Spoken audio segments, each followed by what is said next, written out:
بسم الله الرحمن الرحيم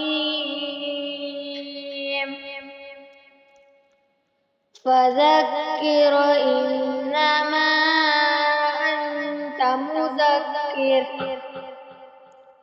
لست عليهم بمسيطر إلا من تولى وكفر فيعذبه الله العذاب الأكبر